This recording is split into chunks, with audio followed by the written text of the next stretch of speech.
Hey everyone. So I don't usually make videos like this, but I have something I want to talk about. So this is how I'm going to do it.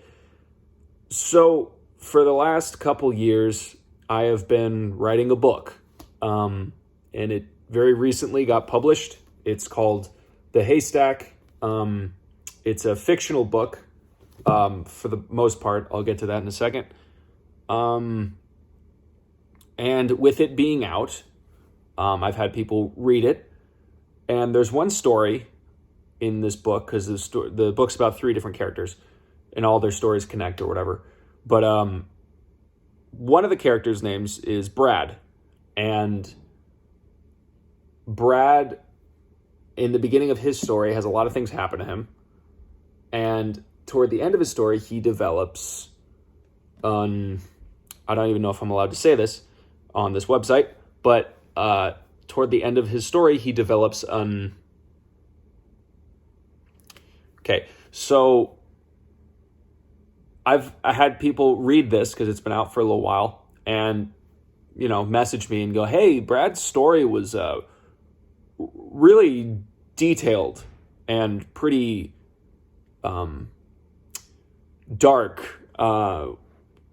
That felt like it was pulled from experience." And truth is, it was. When I was around 14 or 15, I developed and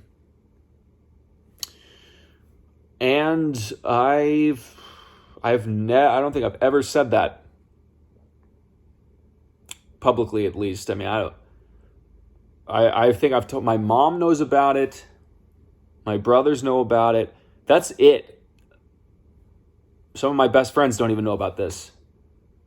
I don't talk about it a lot. But yeah, I had that when I was around 14 or 15. And it was really, really not fun, to put it lightly. So when I was younger, ever since I remember, I was a bigger kid. I was a tubby, so to speak. And I was like 200 pounds, like 5'4". So, I was a chunky kid. And that's all I remember being. And I remember getting made fun of at school for it. It wasn't as bad as it is now, because now, everybody puts everything up for everyone to see. So you could be seen by thousands or millions of people, and you're still, not ready for that. I don't think anyone is ready for that, but you're very ill-equipped to handle it mentally. But I didn't have that when I was growing up. I just got the insults from real people. Kids nowadays, they have real people insult them, and thousands or millions of others. So it is horrible. But back when I was growing up, that's what I had, was people in my high school or in my middle school that would say, you're fat, you're this, you're that, and all this stuff. Didn't make me feel good. Let's put it that way. And but I didn't know any other way. I like to eat a lot of food. I kind of like to watch movies, eat food. You do both those things long enough, I got to be a bigger kid. And when I got to around high school, I started to grow. I started to stretch. I grew to be about 5'10", I think. Added 5-6 inches to my height, and I stretched. My weight stayed the same, but it just stretched up a little bit. And when that happened, I started to look a little bit thinner. I didn't do anything. I just naturally looked thinner. So I remember people in school were saying, "Oh, wow, you look different. You look good. You look this, you look that." And it was a lot of compliments. And that felt very good, because I was used to nothing but insults, to feeling bad about myself, to all this stuff, just because of the way I looked. And I enjoyed that feeling of validation from everybody. So I thought, hey, why don't I take this a step further? Why don't I actually lose some weight? And I asked my brother if I could join his gym. And I remember that night that I asked him, we went to the gym. I ran on the treadmill for like an hour. I remember I was so tired and sweaty, just drenched in sweat when I got home, that when I fell into bed that night, I instantly fell asleep. And that was the best sleep I've ever had to this day. So the next day when I woke up, I was like, I'm going to keep doing this. I'm going to chase this. And I did. I kept working out. I kept going to the gym. And at a certain point, I was like, you know what else I should do? I should not eat as much, because if I do that, combined with working out, the weight's just going to start melting off of me. And guess what happened? It did. I started dropping the weight rapidly. And before I knew it, I started looking really thin. To the point where my parents and my friends were like, hey, I think you're good now. You can stop. You can stop with this whole, you did it. And I was like, what do you mean? I was confused, because I was like, I thought this was a good thing that I was losing weight. Until one day I just kind of like saw myself in the mirror, and I was very scary. To me, I had gotten so thin. I think I got to about 110 pounds, and I was like 6 feet tall at that point. And it wasn't, it didn't feel very good internally. That's the thing about it. Not eating and working out all the time, you just feel tired. You just feel angry and tired and sick. And I just remember every day was like, I just felt like I was in a dream. I didn't feel like real. I started having panic attacks because I started to have depersonalization disorder from feeling tired. I started to have all these weird feelings. And the weird thing was I was still eating.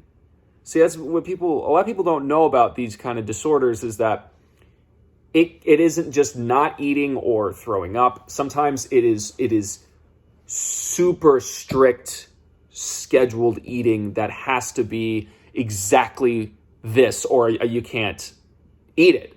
Like, I remember I would measure cereal in a measuring cup, and then I would put it in the bowl, and it could only be, I think I gave myself like half a cup of cereal a day. And then I would measure the milk, and I would make sure that it was exactly like half a cup, whatever it was, of milk, and then I'd pour that in there. And if it went even slightly over that, I couldn't function. It was like I felt like I had to work out more that day in order to get rid of it. I never got to the point of throwing up or anything like that, but I did that. I did over exercise to make up for any excess that I would have throughout my daily regimen. And that caught the attention of my mom. And she said, hey, we should go talk to somebody about whatever's happening with you. And I said, okay. And I went to the doctor. Well, I went to a therapist. And then the therapist said, you have this. And I was like, oh, okay. It was pretty crazy to think that I had that. But I started to eat more from there. I started to lift weights so I could gain weight back easier. And now I haven't had any tics, so to speak, for close to 11, 12 years, probably. And I also haven't talked about this to anybody. I haven't talked about it with most of my family. My brothers and my mom know about it, and none of my friends know about it. Because I just never talked. I didn't even feel the need to talk about it until I started writing this book. And I was like, I want to, write a book that's fictional, but I want to draw from experiences that I went through, and I did. And there's a lot of detail in this book that's kind of uncomfortable, but it's stuff that I went through. And I poured everything I had into this thing. And I don't know if you've realized, I'm not very good at talking to a camera. I'm not very good at making it seem like I'm having a conversation with somebody when the somebody is just me looking at my own reflection in the viewfinder of my camera. It's weird and awkward and unnatural, and I am not good at it. And some people are, and I'm not. So the way that I'm able to express myself, so to speak, is through writing, and is through creating things, and is through fiction, and it's through putting part of myself in characters that I write. And that is what this was. So I just wanted to make this video to try and get it out in a more formal way so that people that are going through this right now know it's a horrible thing to go through, and it's really scary, and you feel like you're being controlled by somebody else a lot of the time. At least I did. I felt like I was detached from my body a lot. I felt like somebody else was behind the wheel, and I didn't like it. I was scared by that person. And I'm glad they're not there anymore, but, you know, I know that some people still have that person there. And I know that another thing is that a lot of guys don't talk about this. A lot of men have this, and they kind of are more silent about it. I don't know why. I'm not going to go into the reasons why a man would be more quiet about an issue like this, but I know that they are, and I know that they do have these things, and I just want to let them know it's okay to talk about it with people. You know, like, if it's something you're currently going through or went through, talk about it. Talk about it with somebody that you care about and say, hey, this is something that happened to me, or it's something that's currently happened to me. I'm scared. I was scared, whatever. It feels good. I'll say that. It feels pretty good to actually like talk openly about this right now. But this is also just for anybody going through something like this. Anybody who's gone through it, going through it, I want you to know you're not alone, and I want you to know that there are people that care about you, and there are people that can help you. And I'll link some sites down below in the description, things, people you can talk to about it, to try and get the help that you need. And yeah, it's a really terrifying feeling to be at war with your own body. And nowadays, much worse with all social media and all this stuff, but it's a horrible, horrible battle. And a lot of the times you feel like you're going to lose it. I thought I was. But just know that it's something you got to keep at, you got to keep fighting it. And I hope everybody a healthy, full life. And I don't know. I'm sorry. I don't know how to, once again, don't know how to talk about this stuff. I don't know how to talk about things that are more personal to me, things that have happened to me. That's why I write. That's why I wrote this. It's because I'm a bad talker. So, I don't know. I don't know how to end this video. Goodbye.